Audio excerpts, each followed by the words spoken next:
खबरें खेती के कार्यक्रम में आप मन के स्वागत है। जय जोहार। सबसे पहली आज के खेती के खास खबर।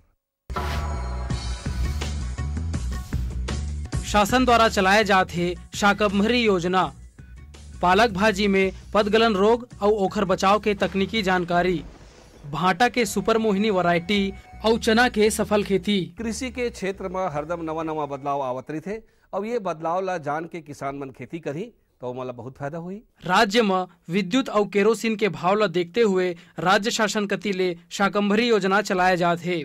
एकर अंतर्गत राज्य के सभी वर्ग के लघु सीमांत किसान, विशेषकर सब्जी के उत्पादन करैया किसान मन ला 5 हार्स पावर तक के बिजली या केरोसिन और ओपन वेल सबमर्सिबल पंप और डीजल पंप के खरीदी करे बर 75% रुपया के अनुदान, कुआं के निर्माण में 50% अनुदान दिए जाही। एकर अनुसार हमर किसान भाई मन ला पंप में राशि 16,875 और कुआं में राशि 22,500 देहे जाही। सरकार द्वारा चलाए जाए वाला ये योजना ले हमर राज्य के गरीब किसान मन ला घलो सहायता मिलही और उमन अपन खेती ला बने ढंग ले करके अपन स्थिति ला सुधार सकी। बेहतर तकनीक, फसल से संबंधित जानकारी ला जान के किसान मन खेती करही तो उमन ला अच्छा उत्पादन मिलही। पालक भाजी पौष्टिक ले भरपूर सब्जी आए। ए भाजी में पदगलन नामक रोग प्रायः सबो जगह देखे जाथे। ए रोग के मुख्य कारण बीज ला बोए के समय घना में डालना जाना हरय। ए स्थिति में पौधा ला उचित भोजन और प्रकाश नहीं मिल पाए और अंकुरण के 8-12 दिन बाद में ही गिरे धर लेथे। अगर बीज के बुआई ला घना नहीं करके छट्टा में लगाही और पानी के निकासी के बने प्रबंध रही तो ये पदगलन रोग नहीं होए। संगे संग 3 साल में एक बार पालक के खेत में बोर्डो मिश्रण दवा के छिड़काव करना चाहिए और मिट्टी के उपचार ला बुआई के 15 दिन के पहले ले ही करना चाहिए। कृषि के मशीनीकरण ले बहुत सुविधा होते और एखर से समय, श्रम और लागत तीनों के बचत होते। ये गौचार मशीन है जो बेसिकली गाय का चारा बनाने के लिए इस्तेमाल किया जाता है। ये चारा पूरी तरह कुदरती तरीके से बनाया जाता है। इसमें ना मिट्टी की जरूरत पड़ती है, ना फर्टिलाइजर, ना यूरिया, ना पेस्टिसाइड, ना केमिकल की जरूरत पड़ती है और ये पूरी तरह पानी से बनता है। अगर इसकी टेक्नोलॉजी आप पूछे तो इसमें आप देखेंगे ये जर्मिनेटेड स्प्राउट है। ये स्प्राउट करने के बाद ये 7 दिन के साइकिल में ये पूरा इस पौधे के रूप में तैयार होता है। ये 7 दिन का पौधा है। इस पौधे को आप जड़ से अपने जानवर को खिला सकते हैं जिससे सारा प्रोटीन आपके जानवर को मिलेगा। ये पौधा खिलाने से आपके जानवर का दूध का उत्पादन में तकरीबन 20% इजाफा होता है और इसके वजन में यानी आपके केटल के वजन में भी तकरीबन 30% इजाफा होता है। ये पूरी तरह कुदरती तरीके से बनाया जाता है और सिर्फ पानी में बनाया जाता है। नवा किस्म अपनाए ले और नवा बीज के उपयोग करे ले ओखर से गुणवत्ता और उत्पादन दोनों में सुधार होते। भाटा के खेती करैया किसान भाई मन ला भाटा के एक उन्नत किस्म सुपर मोहिनी के जानकारी देवत हन। ये किस्म के भाटा हा लंबा गर्म मौसम में बने होथे। ज्यादा ठंड ले एला नुकसान होथे। ये प्रकार के भाटा हा प्रायः जीवाश्म युक्त उपजाऊ मिट्टी में बने होथे। उचित पानी व्यवस्था, दवाई और रख रखाव ले ये सब्जी हा बने होथे। ये किस्म के भाटा हा बैगनी रंग के और फल गुच्छा में लगथे। लगभग 50 ले 60 दिन में तैयार ये फसल हा वजन में 75 ले 80 ग्राम तक होथे और खाए में बने स्वादिष्ट होथे। त हमर किसान भाई मन भाटा के सुपर मोहिनी किस्म ला अपना के अपन आर्थिक स्थिति ला मजबूत कर सकथे। सफलता, अगर कोनो किसान हा नवा जानकारी के हिसाब से खेती किसानी करके सफलता प्राप्त करते तो ओखर सफलता से और किसान मन ला घलो प्रेरणा मिलथे। आजकल ज्यादातर किसान भाई मन हा धान और गेहूं के फसल के अलावा दलहन और तिलहन किस्म के खेती तको करे लगत हे और अपन आर्थिक स्थिति ला मजबूत करे लगत हे। ऐसन ही दुर्ग जिला के किसान रवि भाई हा अपन 1 एकड़ के खेत में चना के खेती ला उन्नत तरीका ले करत हवय। जानकारी देवत रवि भैया बताथे कि ओखर चना के खेती करे में निंदाई, कोड़ाई, सिंचाई, बुआई और खाद पानी की व्यवस्था में ओला लगभग 40 ले 50 हजार रुपया तक के खर्चा आए हवय और ओखर अनुमान है कि अपन ये उत्पादन ला वह बाजार में बेच के लगभग 90 ले 1 लाख रुपया तक के आमदनी प्राप्त कर ली। ओखर ये ज्यादा उत्पादन ला देख के दूसर किसान मन घलो प्रेरणा ले सकत है और उहू मन उन्नत तरीका ले खेती करके अपन आर्थिक स्थिति ला मजबूत कर सकत है। आज के अंक में बसत के खेती संबंधी नवा जानकारी लेके फिर मिलबो। तब तक बर जय जोहार।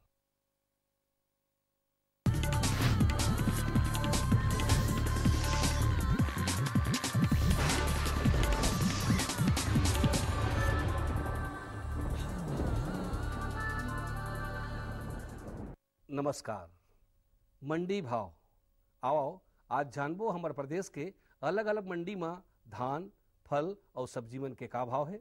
आज नवापारा कृषि उपज मंडी में धान के न्यूनतम भाव 1150 रुपया और अधिकतम भाव 1501 रुपया प्रति कुंटल। राजनांदगांव कृषि उपज मंडी में धान के न्यूनतम भाव 1135 रुपया और अधिकतम भाव 1304 रुपया प्रति कुंटल। बिलासपुर कृषि उपज मंडी में धान के न्यूनतम भाव 1215 रुपया और अधिकतम भाव 1504 रुपया प्रति कुंटल। नगरी कृषि उपज मंडी में धान के न्यूनतम भाव 1200 रुपया और अधिकतम भाव 1445 रुपया प्रति कुंटल। आज रायपुर के सब्जी मंडी में टमाटर के बने आवक देखे गए है। एकर व्यापार करे व्यापारी मन बताते थे कि थोक में एकर भाव 15 ले 18 रुपया है, उन्हें चिल्हर में यह 20 ले 25 रुपया किलो में बिकत हवे। अब बारी है मंडी समीक्षा की। नवपारा कृषि उपज मंडी समिति में धान IR 64 ला भाव मिले है 1213 रुपया ले 1415 रुपया प्रति कुंटल। धान अन्य ला भाव मिले है 1175 रुपया ले 1370 रुपया प्रति कुंटल। धान पतला ला भाव मिले है 1200 रुपया ले 1501 रुपया प्रति कुंटल। राजनांदगांव कृषि उपज मंडी समिति में धान IR 64 ला भाव मिले है 1213 रुपया ले 1415 रुपया प्रति कुंटल। धान मध्यम ला भाव मिले है 1135 रुपया ले 1504 रुपया प्रति कुंटल। अन्य किस्म के धान ला भाव मिले है 1213 रुपया ले 1415 रुपया प्रति कुंटल। धान MTU 1001 ला भाव मिले है 1175 रुपया ले 1370 रुपया प्रति कुंटल। बिलासपुर कृषि उपज मंडी समिति में धान स्वर्णा मासुरी ला भाव मिले है 1175 रुपया ले 1370 रुपया प्रति कुंटल। धान MTU 1001 ला भाव मिले है 1215 रुपया ले 1309 रुपया प्रति कुंटल। अन्य किस्म के धान ला भाव मिले है 1175 रुपया ले 1370 रुपया प्रति कुंटल। धान स्वर्णा मासुरी पुराना ला भाव मिले है 1104 रुपया ले 1395 रुपया प्रति कुंटल। अब मोला दो विदा, फिर मिलबो, तब तक बर जय जोहार। नमस्कार। एक नज़र पिछले सप्ताह के मौसम की स्थिति पर। लवांडी स्थित कृषि मौसम वेधशाला में दर्ज आंकड़ों के अनुसार विगत 4 दिनों के दौरान हल्के से मध्यम बादलों के साथ हल्की वर्षा दर्ज की गई। इस दौरान सूर्य की तीव्र रोशनी की अवधि 4 से 10 घंटे के बीच दर्ज की गई तथा औसतन अधिकतम व न्यूनतम तापमान क्रमशः 44 डिग्री सेंटीग्रेड तथा 29 डिग्री सेंटीग्रेड दर्ज किया गया, जो कि सामान्य की तुलना में अधिक है। मौसम पूर्वानुमान। हवा में आर्द्रता बढ़ने के कारण दिन के तापमान में कमी आने की संभावना है, परंतु रात का तापमान 30 से 31 डिग्री सेंटीग्रेड रहने की संभावना है। हवा की दिशा दक्षिण और दक्षिण पूर्व होने के कारण हवा की नमी बढ़ती जाएगी। स्थानीय रूप से कुछ जगह शाम के समय गरज के साथ बौछारें पड़ने की संभावना है। मानसून 3 जून तक केरल तक पहुंचने की संभावना है। इसको देखते हुए छत्तीसगढ़ के मैदानी क्षेत्र में भी मानसून समय पर आने की संभावना है। मौसम आधारित कृषि सलाह। मानसून समय पर आने की संभावना को देखते हुए किसान भाइयों को धान व अन्य फसल बोने के लिए तैयार रहने तथा सोसाइटी से उन्नत बीज उठाकर भंडारण करने की सलाह दी जाती है। ग्रीष्मकालीन धान की कटाई के लायक हो गया हो तो धान को काटकर सुरक्षित जगहों पर रखने की सलाह दी जाती है। जिनके पास पानी का साधन हो वो खेतों में 1 या 1.5 इंच पानी फैलाकर जुताई करें ताकि खरपतवार का बीज नष्ट हो जाए। जो किसान भाई फलदार पौधे लगाना चाहते हैं वे वर्तमान में खेतों की तैयारी करें तथा साथ ही साथ खेतों में वर्षा ऋतु में पौधे लगाने हेतु गड्ढे खोदने का कार्य भी प्रारंभ करें। वर्तमान में वाष्पीकरण की दर लगभग 12 मिलीमीटर प्रतिदिन को देखते हुए किसान भाइयों को सलाह है कि ग्रीष्मकालीन फसलों में सिंचाई पर विशेष ध्यान रखें तथा 2 सिंचाइयों के अंतराल को कम करें। कृषि मौसम समाचार में इतना ही। नमस्कार। ये लो और बताओ। बस। अरे ये क्या भैया जी, बस इतनी सी रासायनिक खाद? किसानी छोड़ रहे हो क्या? किसानी नहीं, नादानी छोड़ रहे हैं। मिट्टी की जांच कराई है। अब तो लालाजी जितनी जरूरत है उतने ही उर्वरक खेत में डालेंगे। हाँ, किसान भाई आज ही अपने जिले की नजदीकी भूमि परीक्षण प्रयोगशाला में मिट्टी की जांच जरूर करवाएं और मिट्टी में पोषक तत्व, नमी व पौधे के विकास को देखते हुए केवल जरूरत के अनुसार ही पोषक तत्व डालें। और हाँ, मिट्टी में गंधक, जस्ता, बोरोन जैसे सूक्ष्म पोषक तत्वों का पता लगाना भी न भूलें। उर्वरक और जैविक खाद के सही उपयोग से भूमि का उपजाऊपन बनाए रखें, उत्पादकता बढ़ाएं, खर्चा घटाएं और बहुमूल्य विदेशी मुद्रा बचाने में भी सहयोग दें। और हाँ, धीमी गति से नाइट्रोजन उपलब्ध कराने वाले उर्वरकों जैसे नीम लेपित यूरिया को प्राथमिकता दें और यूरिया का पत्तों पर छिड़काव करें। अरे वाह, तू तो सचमुच समझदार हो गया रे। अधिक जानकारी के लिए संपर्क करें जिला कृषि अधिकारी या किसान कॉल सेंटर। अम्मा खाना दे दो ना। सबर कर गोलू, अभी दाल नहीं गली है। तू फिक्र ना कर गोलू की अम्मा, अब की बार अपनी दाल खूब गलेगी। क्या मतलब जी? अब की बार NFSM के तहत दाल की पैदावार को बढ़ाने के तरीकों को दिखाने के लिए देश में 1000 क्षेत्र चुने गए हैं, जिसमें हमारा इलाका भी आ गया है। पर इससे हमें क्या फायदा? हमें 5 एकड़ खेती के लिए खाद और कीटनाशक के अलावा बढ़िया बीजों की एक मिनी किट भी मिलेगी। इतनी दाल का करेंगे क्या जी? अरे भगवान, सरकार ने दलहन का समर्थन मूल्य भी खूब बढ़ा दिया है और इनकी खरीद का भी पूरा इंतजाम कर लिया है। इससे आमदनी बढ़ेगी और फिर हमारा गोलू अच्छे स्कूल में जाकर के कृषि वैज्ञानिक बनेगा। हाँ, गांव और शहर शहर में बात चली, राष्ट्रीय बागवानी मिशन की लहर चली। आसान हुआ अब फल फूल मसाले उगाना, नर्सरी लगाना और जैविक खेती अपनाना। अब हुआ तकनीकी प्रशिक्षण पाना आसान, विपणन के लिए भी है सहायता के प्रावधान। अधिक जानकारी के लिए जिला बागवानी अधिकारी या राज्य बागवानी निदेशक से संपर्क करें। राष्ट्रीय बागवानी मिशन, जीवन संवारे, खुशियां फैलाए।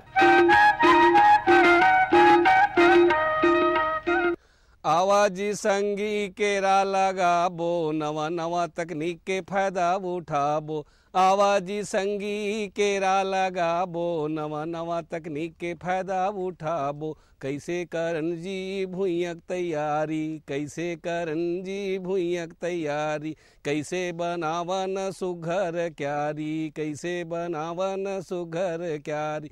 कतका कंडारन खातू माटी, अजी कतका कंडारन खातू माटी। कैसे के पानी पलाबो, आवा संगी मिलके जी केरा लगाबो। कार्यक्रम के दिखैया छत्तीसगढ़ के जम्मू संगवारी मल्ला जय जोहार। संगवारी हो, कृषि दर्शन भारत सरकार के कृषि मंत्रालय के ऐसे उपक्रम आए जेकर उद्देश्य है कि हमारे छत्तीसगढ़ के जो किसान हैं तेन में नवा नवा तकनीक ल जाना है और नवा नवा तकनीक ल जान के अपना के ज़्यादा से ज़्यादा फायदा उठावें। काबर कि संगी हो, अभी तुमने देखा तो कि हमारी जनसंख्या तो बढ़त जात है लेकिन भूइयाँ उतके है, तो ये भूइयाँ में सब झन ला पालन करे बर उत्पादन ला बढ़ाना बहुत जरूरी है। ओकरे स्थिति कृषि दर्शन के माध्यम से नवा नवा जानकारी लेके हम आपन के बीच में आथन। तो आओ सबसे पहले ये जानिन कि केला ला लगाए बर भूइयाँ ला तैयार कैसे करे जाए। केला एक ऐसा पौधा है जिसकी जड़ से लेकर पत्तियां तक उपयोगी हैं।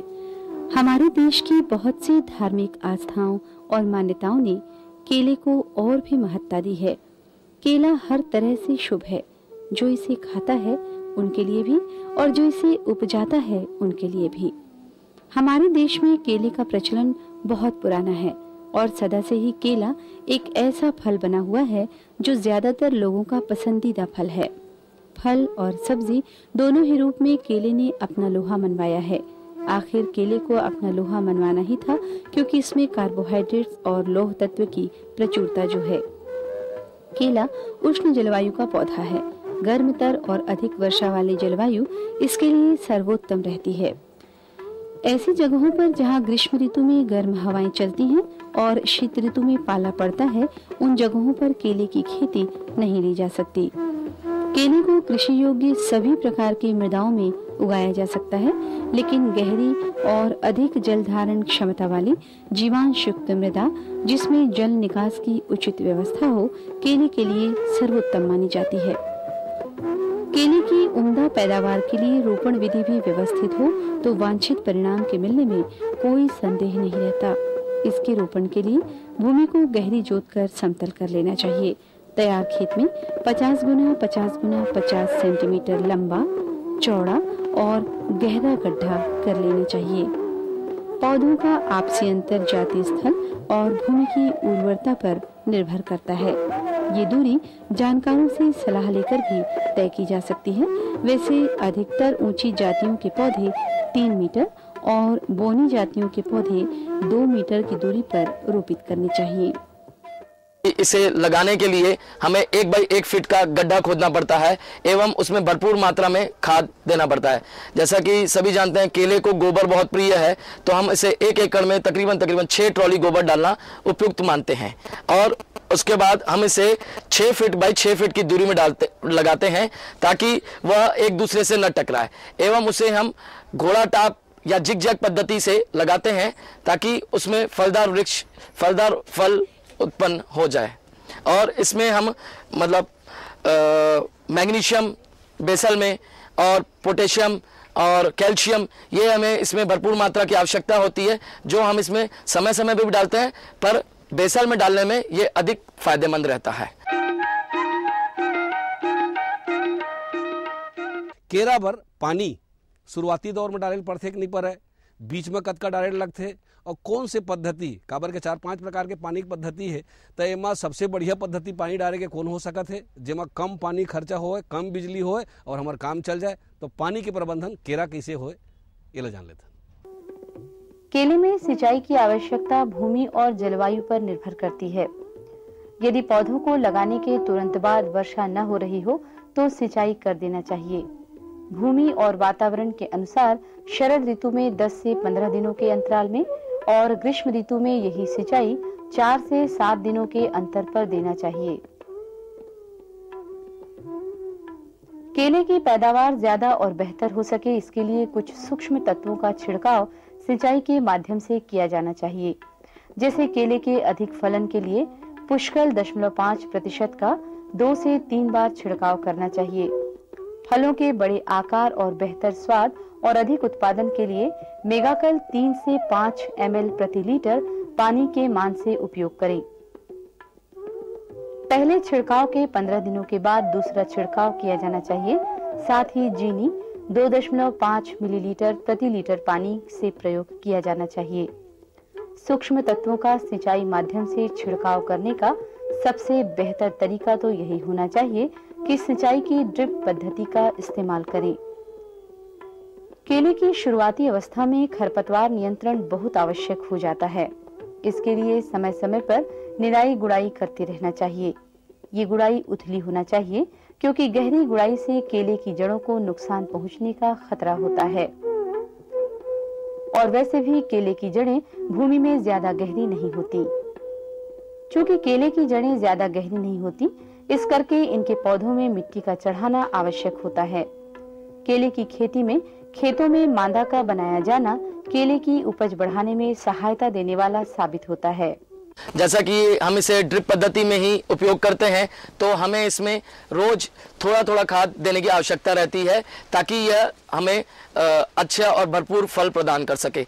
यह 1 वर्ष की फसल होती है, जिसके लिए हमें आपको 9 महीने तक हम इसमें भरपूर मात्रा में खाद देते हैं, ताकि ये फल आ जाए। और इसमें हमें नाइट्रोजन, फास्फोरस और पोटेशियम यह हमें थोड़ी थोड़ी मात्रा में रोज देना है। एवं इसमें 6 घंटा मिनिमम पानी की आवश्यकता होती है प्रतिदिन, ताकि यह जल स्तर इसका बना रहे। और इसमें गर्मी से हमें इसे बचाना रहता है, तो इसलिए हम इसमें जल का प्रबंधन बहुत अच्छा रखना पसंद करते हैं। जैसा कि आप जानते हैं, आज ड्रिप का बहुत अधिक महत्वपूर्ण हो गया है, तो केला भी ड्रिप में लगाने से उसमें फल की उत्पादन की जो क्षमता रहती है वो अधिक से अधिक हो जाती है, एवं जो फल की साइज आती है वह गोल, मोटी और अच्छी घनी हो जाती है। अब जैसे कि इसमें साथ ही साथ हम उसमें ड्रिप पद्धति से ही खाद का उपयोग करते हैं। हम इसमें कैल्शियम और पोटेशियम का मात्रा भी प्रयोग करते हैं, और मैग्नीशियम भी इसमें हम डाल सकते हैं।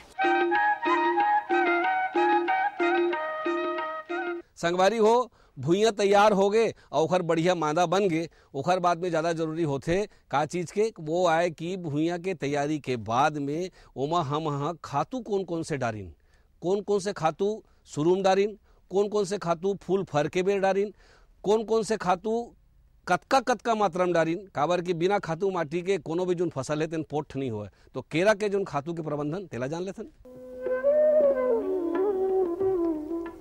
केले के पौधों को अच्छी उपज के लिए कृषि वैज्ञानिकों के द्वारा अनुशंसित खाद और उर्वरक इस प्रकार से है। गोबर की खाद 20 किलो, नाइट्रोजन 100 ग्राम, स्फूर 150 ग्राम और पोटाश 150 ग्राम पौध रोपण करते समय गड्ढे में देना चाहिए। या ऐश्वर्या ऑर्गेनिक खाद 2 किलो, पुष्कल 25 ग्राम, बायोफास 100 ग्राम, बायोपोटाश 25 ग्राम और बायोजिंक 5 ग्राम देना चाहिए। केला 1 वर्ष की फसल है, जिसमें हमें शुरू के 6 माह तक हमें इसमें भरपूर मात्रा में खाद देना रहता है, ताकि 7वें महीने में जब वो गर्भाशय में आ जाए तब वो एक स्वस्थ और अच्छा फल फूल निकालने की कोई प्रयत्न करे।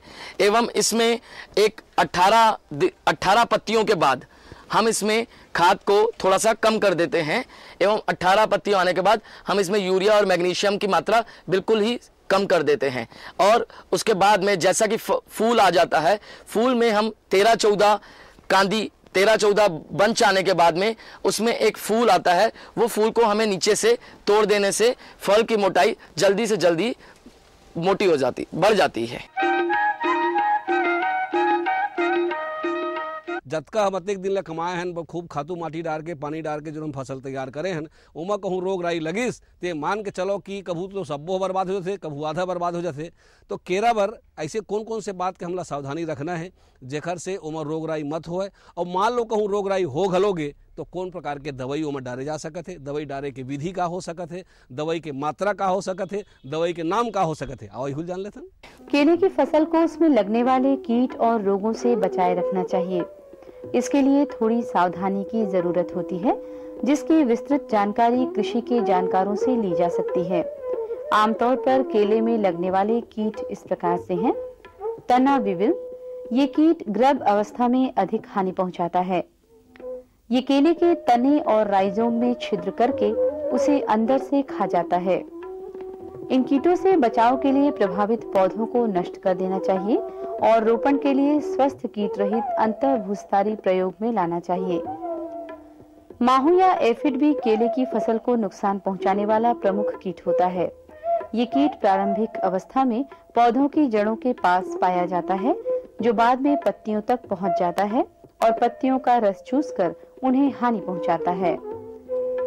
इस कीट की रोकथाम के लिए डाइमिथिएट 30 EC की 2 मिलीलीटर मात्रा को 1 लीटर पानी या सेंसर की 5 मिलीलीटर मात्रा को 15 लीटर पानी में घोल बनाकर छिड़काव करना चाहिए। केले की फसल को प्रभावित करने वाले प्रमुख रोग इस प्रकार से हैं। पनामा रोग, ये रोग फ्यूजेरियम ऑक्सीस्पोरम नामक कवक के द्वारा होता है। ये रोग मृदा जनित रोग है। सबसे पहले कवक पौधों की जड़ों में प्रवेश करता है। इस रोग में पत्तियां पीली होकर तने की ओर झुक जाती हैं। कमजोर भूमियों में लगातार केला उगाने से ये रोग अधिक होता है। इसकी रोकथाम के लिए प्रभावित पौधों को उखाड़कर जला देना चाहिए और रोपण के लिए स्वस्थ अंतर्भूस्थारी प्रयोग करना चाहिए। प्रभावित भूमि में 3 से 4 सालों तक केले की फसल नहीं उगाना चाहिए और रोग प्रतिरोधी जातियां ही लगानी चाहिए। बंची टॉप वायरस के द्वारा उत्पन्न होने वाला केले का रोग है। इस रोग में प्रभावित पौधों की पत्तियां छोटी और संकरी हो जाती हैं और किनारे ऊपर की ओर मुड़ जाते हैं। पत्तियों का डंठल छोटा हो जाता है और पौधों का ऊपरी सिरा एक गुच्छे में परिवर्तित हो जाता है। रोगों की कोई भी समस्या नहीं आती है और इसमें हमें सिर्फ इसको सहारा देने के लिए एक बांस की स्टैकिंग देना आवश्यक हो जाता है, ताकि आंधी तूफान में वह खड़ा रहे और गिरे ना।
बरतरिया हो के दौड़त जाता तोला देखे बरतरिया काबर कहीं कर सावत हंस बताना कहीं हो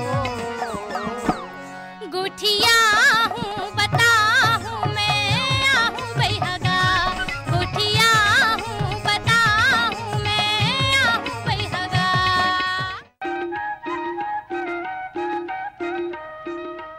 और अवैया दिन बार फिर एक नवा जानकारी लेकर आबो, तब तक बर जम्मू संगवारी मल्ला जय जोहार।